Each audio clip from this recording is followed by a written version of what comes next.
네, 여러분 반갑습니다. 전기요금입니다. 자, 이번에는 전기기사 대비 문제에 있어서 회로 및 제어 공학에 관한 수문항을 한번 보도록 하겠습니다. 첫 번째 문제입니다. 대칭 오상교류 성형결선에서 성간전압과 상전압 간의 위상차는 몇 도입니까? 라고 물었습니다. 자, 일단 우리가 이 문제를 풀려면 요거부터 떠올릴 필요가 있습니다. 대칭 N상 교류에 있어서 성형결선인 경우에 선간전압과 선전류의 관계식이 어떻게 표현됩니까? 자, 선간전압부터 보겠습니다. 일단 요 놈은 우리가 이렇게 쓸 수가 있겠습니다. 이 사인 n분의 파이요. 여기서 이 n이라고 하는 것은 상의 수를 의미를 합니다. 그리고 뒤에다가 상전압. 자, 이렇게 표현했을 때 실질적으로 이 값은요, 이 선간전압에 대한 크기 값이 될 겁니다. 그럼 이때 위상은 어떻게 표현합니까? 자, 저는 보통 여기에는 이 파이 n을 조합한 형태로 갖고 가는데, 일단 그 기준꼴은요, 앞에 분수에다가 뒤에 1 분수 꼬라지가 됩니다. 자, 일단은 처음에는 이렇게 보겠습니다. 이 분자 값을 기준으로 분자에 있는 파이 그대로 씁니다. 그 다음에 뒤에 것은 이제 분모 기준으로 표현할 건데, 분모에는 앞단을 봤을 때 n이 있어요. 이렇게요. 그럼 나머지 빈자리에는 우리 아직 적용하지 않은 2가 있다, 그죠? 그래서 2를 넣은 형태로 저는 이런 식으로 갖고 갑니다. 자, 그 다음으로 선전류는요. 상전류와 같아요. 이렇게 쓸 수가 있겠죠. 자, 그리고 한 가지만 더 떠올려 보겠습니다. 그러면 대칭 N상 교류 결선에 있어서 환형결선 같은 경우에는 이 선간전압과 선전류가 어떻게 표현됩니까? 자, 선간전압은요, 상전압과 같아요. 그리고 선전류는 요 놈의 관계성이 대체적으로 그대로 적용이 됩니다. 즉, 이 사인 n분의 파이에다가 얘는 이제 상전류가 들어가겠죠. 그리고 위상은요, 2분의 파이 1 n분의 2 이렇게 표현이 되는데, 중요한 건 이거죠. 성형결선에 있어서 선간전압은 상전압보다 어쨌든 위상이 앞섭니다. 근데 환형결선은요, 선전류가 상전류에 비해서 위상은 뒤져요. 요거 확실히 체크해야겠죠. 자, 근데 어쨌든 지금 물어보는 것은 성형결선에 있어서 이 위상차를 물었습니다. 그러면 여기에다가 제시된 오상의 정보를 넣으면 끝나겠죠. 그래서 이렇게 일단 넣어 보겠습니다. 자, 우리가 구하고자 하는 것은 위상차, 즉 각도예요. 각도. 그럼 여기서 주의하셔야 되는 게, 우리가 각도의 표현에 있어서 이 파이, 요 놈은 실질적으로 라디안으로 표현의 형태 아니겠습니까? 그죠? 그럼 이거를 각도로 치부했을 때, 즉 우리가 몇 도 몇 도 하는 60법으로 표현하고 싶다. 그럼 얘를 180도로 해석을 해야겠죠. 그래서 실상 여러분들이 계산기에다가 얘를 그대로 넣으시면 답에 오류가 발생을 합니다. 계산기에 넣으실 때는 180 나누기 2 곱하기 1 마이너스 5분의 2 이런 형태로 넣어야 정확한 값이 나오게 되겠습니다. 그래서 이거를 계산하시게 되면 이놈의 값이 얼마가 나오냐? 54도가 나옵니다. 그래서 답은 3번 이렇게 체크할 수 있겠습니다. 다음으로 두 번째 문제입니다. 자, 이런 전압이 제시가 되어 있을 때 이놈의 시력값 크기는 몇 볼트예요? 라고 물었습니다. 요 같은 경우에는 간단하게 풀 수가 있겠죠. 일단 시력값의 크기는요, 앞에 보면 직류분이 있습니다. 그래서 루트 직류분 제곱해 주시고, 그 다음에 나머지 사인항에 있어서는 실상 이 앞에 있는 값이 무슨 값입니까? 최대 값이에요. 그럼 우리가 전체적인 시력값을 구하려면 이 값들에 있어서 시력값을 여기다가 벡터 합으로 넣어야 될 겁니다. 그래서 기본파에 있어서 시력값 5가 될 거고요. 그 다음에 그쵸? 일단 최대값에다가 루트 1을 나누면 시력값이니까, 그 다음에 뒤에 제3고조파 성분에 있어서 시력값은 루트 1을 제거해서 10 이렇게 쓸 수가 있겠습니다. 그래서 이거를 계산하시게 되면 계산기에서는 11.58이라고 하는 시력값을 나타내기 때문에 우리는 답을 2번으로 고를 수가 있겠습니다. 다음으로 세 번째 문제입니다. R의 C값이 주어져 있고요. 이놈들의 직렬 공진회로에서 Q는 하고 물었어요. 우리가 이 Q를 뭐 선택도, 첨예도 뭐 이런 식으로 부를 수가 있죠. 자, 그럼 일단 직렬 공진회로에서의 선택도, 이놈의 형태가 어떻게 되는지 떠올려야 됩니다. R분의 1의 루트 C분의 L 아니겠습니까? 그래서 여기다가 주어진 값 그대로만 넣으면 되겠네요. 그래서 계산기에다가 이런 식으로 해가지고 C값 4 마이크로니까 10의 마이너스 6승, 그 다음에 L값 10밀리니까 10의 마이너스 3승, 이놈을 대입하면 끝이 나겠습니다. 그래서 얘를 계산을 하니까 이 친구의 결과값이 25가 나오더라. 그래서 우리는 2번 이렇게 고를 수 있습니다. 다음으로 네 번째 문제입니다. 그림과 같이 R옴의 저항을 Y결선으로 하여 단자의 A, B 및 C의 비대칭 삼상전압을 가할 때, 자, 일단 조건은 비대칭 삼상전압이에요. 자, 그리고 물어보는 것은 A 단자의 중성점 N에 대한 전압은 약 몇 볼트입니까? 라고 물었습니다. 그리고 각각에 있어서 VAB, VCA, VBC라고 하는 선간전압이 이렇게 제시가 되어 있습니다. 자, 그럼 보겠습니다. 여기서 지금 물어보는 A 단자의 중성점 N에 대한 전압. 이것은 실질적으로 이렇게 볼 수 있겠죠. 이 그림을 보니까 여기 A 단자가 있네요. 요 놈에 있어서 중성점 N에 대한 전압은 결국 요 부분에 걸리는 상전압을 의미한다라고 볼 수가 있을 겁니다. 그럼 이 전압은 우리가 이렇게 표현할 수 있겠죠. VA요. 그렇죠? 물론 다른 것도 한번 표현을 해보자면 여기에 걸리는 것은 아이고 B 단자니까 VB로서 여기는 VC로서 이렇게 표현할 수가 있을 겁니다. 자, 그러면 요 같은 경우는 우리가 어떻게 계산을 해야 될까? 자, 일단은 여기는 각각의 선간 전압에 있어서 관계성을 조금 생각해 보도록 하겠습니다. 우리가 흔히 말하는 VAB라고 하는 것은 다르게 A상의 전압과 B상의 전압에 대한 위상차 이렇게 표현할 수가 있습니다. 그쵸? 그 다음에 똑같이 VBC는 VB-VC로서 그 다음에 VCA는 VC-VA로서 표현할 수가 있을 거예요. 물론 좀 더 정확하게는 이런 식으로 표현할 수 있겠죠. 자, 그러면 여기서 일단 제시된 정보를 여기다 그대로 투영을 하면 얘는 210V요. 이 친구는 마이너스 90, 마이너스 제2의 182요. 그 다음에 이 친구는 마이너스 120 플러스 제2의 180이 될 겁니다. 그죠? 자, 그럼 여기서 우리가 어쨌든 이 값을 구하기 위해서는 각 수식에 있어서 VA의 형태로만 나타낼 수 있도록 수식을 바꾸면 될 거예요. 근데 실상 요 정보만 가지고는 우리가 이 VA의 형태로만 바꾸기에는 무리가 있습니다. 그래서 이놈들을 조합해가지고 또 다른 조건을 조금 살펴보도록 하겠습니다. 자, 실제 어떤 게 있냐면 얘들을 싹 다 한번 더해 봅니다. 더하면 이렇게 될 거예요. VAB 더하기 VBC 더하기 VCA. 자, 실제 여기 있는 일단 실수부터 한번 계산을 해봅시다. 210에다가 마이너스 90, 마이너스 120을 합하게 되면 얘는 0이 될 거예요. 그 다음에 뒤에 있는 허수부도 우리가 전체 더하게 되면 0이 되겠죠. 그러면 전체 선간전압의 합을 보니까 얘가 0이네요. 자, 그럼 여기서 우리가 알 수 있는 게 있습니다. 그럼 실질적으로 우리가 선간전압 기준에 있어서 모든 성분의 합을 따지니까 0이 됩니다. 그러면 실상 이 각 부분에 있어서 형성되는 이런 상전압 관계들도 당연스럽게 뭐가 되겠습니까? 0이 되겠죠. 그렇죠? 왜? 이런 선간전압의 값으로 인해서 얘들을 파악할 수 있으니까. 근데 얘가 전체가 0이라면 당연히 얘들도 전체 0이 될 겁니다. 그죠? 그러면 여기서 이제 우리가 쓸 수 있는 조건이 하나 더 생겼어요. 이 친구요. 그러면 실상은 위에 있는 조건과 얘를 조합한 형태로서 우리가 A만의 수식으로 바꿀 수가 있을 겁니다. 자, 그럼 저는 이렇게 한번 해볼게요. 얘를 1번 수식, 2번 수식, 3번 수식, 그리고 얘를 4번 수식이라 했을 때, 자, 첫 번째. 일단은 우리한테 필요한 A가 있는 항을 찾아보니까 여기 동그라미 1번씩, 그리고 동그라미 3번씩이 있습니다.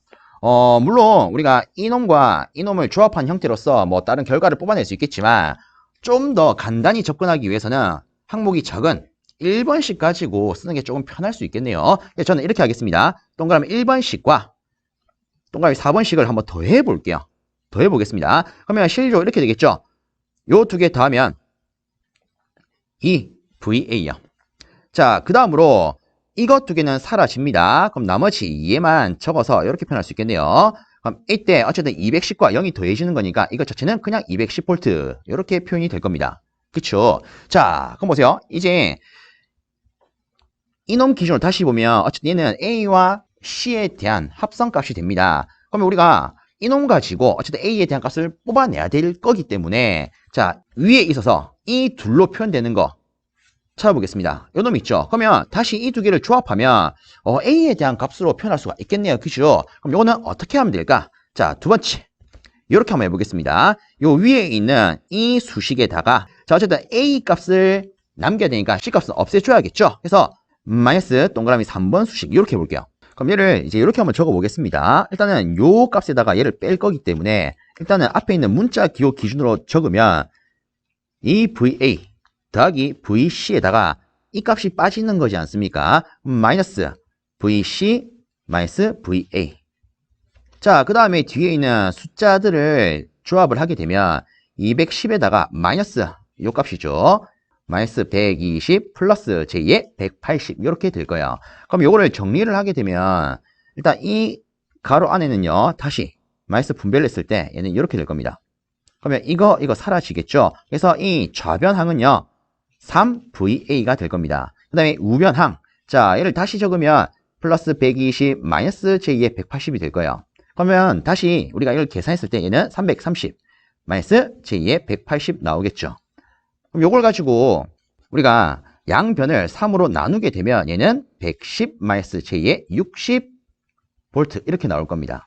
자, 일단 이렇게 해가지고 우리가 이 A상에 대한 실질적인 전압을 판별을 했어요. 근데 보기를 보니까 우리가 표출한 것처럼 복소수 형태가 아니에요. 그죠? 그러면 우리 이렇게 볼 수 있겠죠. 아, 결국 이놈에 있어서 크기를 계산하라는 거겠구나. 그치요? 자, 그래서 이 크기를요, 지금 여기 공간이 협소하기 때문에 제가 이렇게 좀 끄집어 오겠습니다. 우리가 크기를 구할 때는 이렇게 쓸 수 있죠. 루트 실수의 제곱 더하기 허수의 제곱. 그래서 요거를 계산 때리니까 계산기에서는 125.3이라는 결합값이 나오게 됩니다. 그래서 우리가 고를 수 있는 답안은 4번 이렇게 되겠습니다. 다음으로 5번째 문제입니다. 평형 3상 델타 결선 부하의 각상 임피던스가 여러 콜럼 되어 있는 회로에 있다가 대칭 3상 전원 전압 100V를 가했을 때 무효율과 무효 전력은 하고 물었습니다.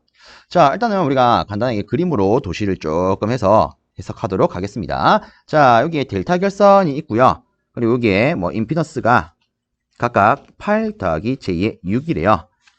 자, 그 다음으로 여기에 접속되는 선이 있을 겁니다. 그리고 요따다가 전원 전압 100V를 인가를 했답니다. 자, 그럼 여기서 보겠습니다. 실질적으로 우리는 일단 무효율은요, 바로 간단하게 표현할 수 있을 겁니다. 임피던스 가지고 바로 판단하면 실상 임피던스의 크기분의 리액턴스 하면 이게 무효율 아닙니까? 그치요? 자, 그래서 임피던스의 크기는요, 8제곱 더하기 6의 제곱, 그리고 리액턴스는 6 때려서 0.6이에요. 요거 판별 바로 할 수 있죠. 그래서 일단 무효율은 이렇게 됩니다. 그럼 무효 전력은 어떻게 됩니까? 자, 실상 이 무효 전력을 계산한 방법은 일단 저는 첫 번째 이렇게 보겠습니다. 우리가 이 부하에 작용하는 전류, 즉 상전류를 한번 따져볼게요. 상전류. 자, 이 상전류는 일단 임피던스 크기. 자, 우리가 방금 임피던스 크기 이렇게 표현했는데 실질적으로 이 루트 8제곱 더하기 6의 제곱은 10이 됩니다. 그래서 여기다가 임피던스 크기 10 바로 넣겠습니다. 그리고 이 분자 값에는 상전압이 들어가야 되는데 우리가 알고 있는 델타 결선의 가장 큰 특징은 선간 전압과 상전압이 같아요. 이거 아니겠습니까? 그래서 여기 있는 100V 그대로 넣을 겁니다. 그러면 상전류는 10A가 될 거예요. 맞나요? 그럼 여기서 우리가 무효 전력을 짜낼 때는 이렇게 볼 수가 있을 겁니다. 어쨌든 우리가 상 기준으로 본다면 3 곱하기 그 다음에 상전압 상전류의 곱에다가 뒤에다가 무효율 곱하면 이게 곧 무효 전력 아니겠습니까? 그래서 여기다가 그대로 대입하겠습니다. 자, 이거를 대입을 하니까 답은 1800바르가 나오더라. 그래서 정확한 답은 1번 이렇게 고를 수 있겠네요. 자, 근데 요거 말고 실질적으로 이렇게도 계산할 수 있습니다. 자, 우리가 다시 요 수식을 문자 기호로 표현한다면 이렇게 쓸 수 있겠죠. 3, 그 다음에 VP, 그 다음으로 이 전류 대신에 저는 이렇게 쓰겠습니다. 임피던스 분의 상전압력. 그렇죠. 이렇게 써도 관계없겠죠. 그 다음에 쌓인 값 대신에 임피던스 분의 리액턴스 이렇게 넣어볼게요. 그럼 실질적으로 자, 3 곱하기 이놈 두 개 묶으면 VP의 제곱 그리고 리액턴스가 될 거고요. 그 다음에 아래쪽에는 임피던스의 제곱이 될 겁니다. 그럼 우리가 이 임피던스를 크기의 형태로 바꾸게 되면 어쨌든 얘 자체가 루트 R제곱 더하기 X의 제곱이기 때문에 R제곱 더하기 X제곱 분의 3VP 제곱 X 이렇게 표현할 수 있겠죠. 그래서 실상 우리가 무효 전력을 표현할 때는 이렇게 되지만 예를 들어 유효 전력을 표현하고 싶다. 그럼 이때 꼬라지는 이런 식으로 표현이 됩니다. 그렇죠. 그래서 솔직히 이 결과 수식을 기억하시는 분들이 꽤나 많아요. 그래서 요 수식을 기억하고 있다. 굳이 이렇게 안 하더라도 바로 여기 보니까 결국 이 전압이 상전압이 될 거고 각각 요소가 있으니까 무효 전력은 3 곱하기 상전압의 제곱 곱하기 리액턴스 나누기 저항의 제곱 더하기 리액턴스 제곱하면 되더라. 이렇게 계산하시더라도 똑같은 결과값 1800이 나오게 됩니다. 그래서 이런 식으로 제가 두 가지 있다는 거 한번 제시를 드려봤습니다. 다음으로 6번째 문제입니다. 함수 ft, 각각 시간 함수 ft의 라플라스 변화는 어떤 식으로 정의됩니까? 라고 물었습니다. 솔직히 이거 같은 경우에는 그냥 간단히 고를 수 있어야겠죠. 답은 3번 이렇게 되겠습니다. 그래서 이거를 다시 한번 체크를 하면 시간함수 ft의 라플라스 변환에 대한 정의는요. 이 시간함수에다가 감수의 복소지수함수 즉 exponential -st 승을 곱한 다음에 0에서부터 무한대까지 시간에 대해서 적분한 형태로 나타낼 수 있더라. 이게 라플라스 변환함수 라지 fs가 되죠. 그래서 이렇게 체크하고 바로 넘어갑니다. 다음으로 7번 문제입니다. 다음과 같은 계한 제어계가 안정하기 위한 K의 범위는? 하고 물었습니다. 실질적으로 우리가 안정하기 위한 이 K의 범위를 계산할 때에는 이 블록 선도에 있어서 우리가 특성 방정식을 짜내서 루스도를 짜면서 우리가 구할 수 있을 겁니다. 자, 그럼 이렇게 한번 해보도록 하겠습니다. 일단 특성 방정식부터 조금 짜봐야겠죠. 자, 예를 들어 요 회로에 있어서 우리가 전체 전달 함수를 GS라 놓겠습니다. 그럼 요 같은 경우에는 이렇게 짤 수가 있겠네요. 일단 전항 경로에 대한 전달 함수 분의 1 마이너스에 다시 피드백되는 경로 S 플러스 1 제곱 분의 K 이렇게요. 물론 다 있으면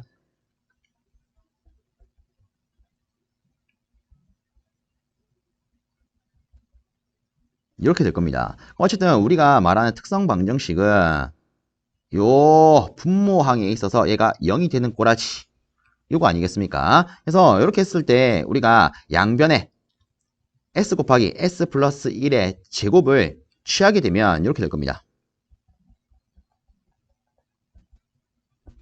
그렇죠. 그래서 보통은 이런 식의 함수가 주어졌을 때 많은 분들이 이렇게 기억을 하시죠. 아, 여기에 있는 분모와 분자를 더해서 0으로 하면 이게 곧 특성 방정식이 된다. 그렇죠? 그러면 다시 요 놈을 수식 정리를 하겠습니다. 정리를 하면 S에다가 S제곱 더하기 2S 더하기 1 더하기 K는 0이에요. 그래서 다시 분배를 하면 S3승 더하기 2S제곱 더하기 S 더하기 K는 0이에요. 이렇게 표현할 수 있겠죠. 그럼 여기서 우리가 루스도를 판별을 하면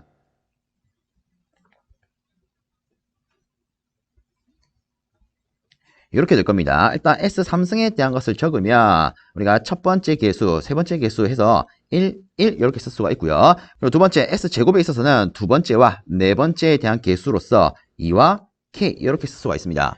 자, 그 다음에 이 아래쪽으로 올 때에는 이렇게 쓸 수가 있죠. 여기에 있는 이 값 분의 이렇게 곱한 거 마이너스 이렇게 곱한 거더라. 그래서 2 마이너스 K요. 그리고 여기는 0이 될 겁니다. 그리고 다시 여기는 이 마지막에 있는 K 이렇게 쓰면 되겠죠. 자, 어쨌든 중요한 거는 실상 요 앞에 있는 이 개수값들이 싹 다 플러스를 유지한다면, 즉 부호가 바뀌지 않는다면 우리가 안정한 개라고 볼 수가 있습니다. 그렇죠? 그래서 요 기준으로 보게 되면 첫 번째, 일단 요걸 가지고 봤을 때 이 부호가 계속 플러스를 존재하려면 당연히 이 K값은 0보다는 커야 될 겁니다. 자, 그 다음으로 이 값 또한 0보다 커야 될 거예요. 그럼 얘를 다시 한번 끄집어내면 2분의 2-K 이 놈은 0보다 커야 되기 때문에 결국은 이 분자항이 0보다 커야 된다. 이렇게 볼 수 있는 거 아니겠습니까? 그래서 다시 2-K는 0보다 커야 되기 때문에 이때 또 파악할 수 있는 것은 일단 K는 2보다는 작아야 된다. 그래서 요 정보와 요 정보를 조합을 하게 되면 K는 0보다는 커야 되고 2보다는 작아야 돼요. 이렇게 답을 고를 수 있겠습니다. 근데 실질적으로 우리가 특성 방정식을 짜면요, 이렇게 하지 않더라도 답을 비교적 간단히 또 뽑아낼 수가 있습니다. 그래서 또 다른 방식을 하나 안내를 드리자면, 자, 얘를 다시 한번 쓰겠습니다. 자, 이렇게 제시가 되어 있을 때 이 특성 방정식이 3차 방정식이다. 그럼 이때 이 시스템이 안정될 조건은요, 우선에 모든 항에 있어서 그 부호가 바뀌면 안 됩니다. 즉 플러스 부호를 유지해야 돼요. 그 다음에 모든 성분이 다 존재를 해야 됩니다. 즉 S의 3승, S의 제곱승, 그리고 S의 1승이죠. 따져보면 S의 0승, 즉 상수항이 모두 다, 즉 모든 항이 순서대로 존재를 해야만이 안정하다. 이렇게 볼 수 있습니다. 그러면 이 관계에 의거하면 일단은 이 모든 항이 플러스 부호가 되려면 이 마지막에 있는 K는 일단 0보다 커야 됩니다. 그렇죠? 그리고 이렇게 3차 방정식으로 제시가 되어 있을 때 안정 조건에 대한 또 관계식이 있습니다. 어떤 게 있냐면 이런 조건을 만족하기 위해서는 안에 거 곱한 것은 밖에 거 곱한 것보다는 커야 되더라. 즉 우리가 어떤 수식을 A, S의 3승 더하기 BS의 제곱 더하기 CS 더하기 D는 0으로 났을 때 BC는 AD보다 커야 되더라. 이런 또 조건이 있습니다. 그래서 실질적으로 이 개념을 우리가 알고 있다면 이런 특성 방정식을 짜냈을 때 안에 거 곱하면 즉 2와 1을 곱하면 밖에 거 곱한 거 즉 1과 K를 곱한 거 보다는 커야 되더라. 이래야 안정되더라. 그래서 이 두 개 조합하니까 바로 이거 나오겠네. 이렇게도 답을 볼 수 있겠습니다. 자, 어쨌든 뭐 요거나 같은 거 아닙니까? 그렇죠? 실질적으로 이 관계식 자체는 여기에 있는 이 관계식을 정리해서 뽑아낼 수 있는 결과가 됩니다. 그래서 결국은 이 방법이나 같은 거더라. 이렇게 체크하고 넘어가겠습니다. 다음으로 8번째 문제입니다. 안정된 지역의 특성근이 두 개의 공액 복소근을 가질 때 이 근들이 허수축 가까이 있는 경우 허수축에서 멀리 떨어져 있는 안정된 근에 비해 과도 응답의 영향은 어떻게 되는가? 라고 물었습니다. 자, 우리가 일반적으로 아는 것을 좀 체크를 하면요. 일단 여기에 어떤 복소 주파수 평면이 있다라고 했을 때 실제 이 지역에 있어서 특성근 값이 음수 값을 가질 때, 양수 값을 가질 때를 가지고 요 영역에 있을 때는 안정된 시스템이에요. 요 영역에 있을 때는 불안정한 시스템이에요. 이렇게 된다는 것은 이렇게 알고 있습니다. 그치요? 근데 일단은 제시된 걸 보면 안정된 지역의 특성근이라고 있습니다. 그럼 기본적으로 이 영역에 대해서 해석을 하는 거다라고 볼 수가 있을 거예요. 그리고 주어진 말을 보면 이 근들이 허수축 가까이 있는 경우에는 허수축에서 멀리 떨어져 있는 안정된 근에 대해서 어떻게 되느냐 물었습니다. 그러면 이렇게 보겠습니다. 예를 들어 이 허수축, 얘가 허수축 아닙니까? 허수축보다 멀리 떨어진 게 있어요. 그럼 얘랑 비교했을 때 이 가까이 있는 것은 어떻게 됩니까? 요거 아니겠습니까? 그죠? 자, 실질적으로 우리는 이렇게 볼 수가 있습니다. 실제 이 음의 영역에 있을 때를 안정 조건으로 볼 수가 있고요. 허수축에서 멀어지면 멀어질수록 과도 응답이 빨라진다라고 볼 수가 있습니다. 그럼 반대로 가까울수록 어떻게 된다? 과도응답이 늦어진다. 다르게 말하면 과도응답이 빨리 사라지고 늦게 사라지고. 그래서 이 문제의 답은 실질적으로 요 놈에 대해서 즉 멀리 있는 것보다 가까이 있는 놈은 어떻게 됩니까? 요거에 대해서 물은 거기 때문에 우리는 답을 1번 천천히 사라진다 이렇게 볼 수가 있습니다. 그래서 뭐 참고적으로 파일을 하나 조금 띄워서 보면요. 요런 내용이 있습니다. 자, 그래서 실질적으로 우리가 제어공학에서 배우는 내용 중에 이 특성근 값에 따른 과도응답 이런 게 있습니다. 물론 요거는 우리가 해석을 하기 위해서 수식을 짜는 유도 과정이고요.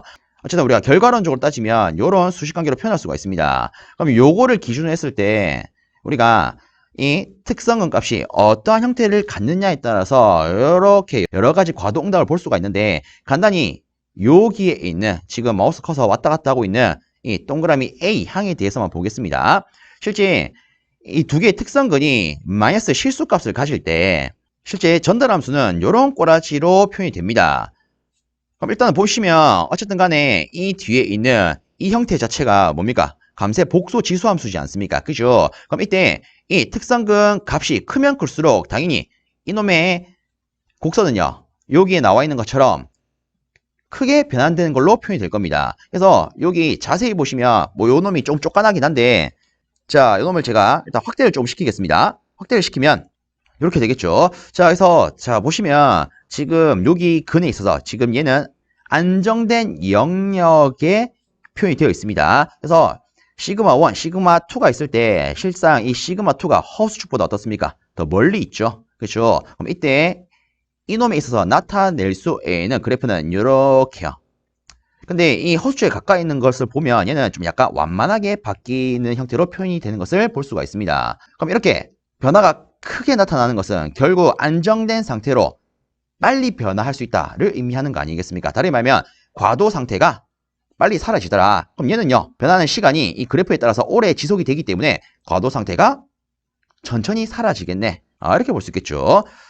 자, 그래서 이번 문제 요구하는 내용 고르면 일단은 허수축보다 멀리 있으면 있을수록 그 변화가 빠르게 나타나기 때문에 과도응답, 즉 과도 상태가 빨리 사라지더라. 이렇게 볼 수 있겠습니다. 그리고 뭐 그 외적으로 아래쪽에 또 여러 가지 내용이 있는데 요 같은 경우에는 이런 게 있더라. 지금 영상상으로 이렇게 볼 수가 있는데 자, 참고적으로 이런 게 있습니다. 라는 걸 봐주시기 바랍니다. 그리고 뭐 추가적으로 보면 얘를 우리가 정리를 했을 때 실제 뭐 이렇게 정리할 수 있겠죠.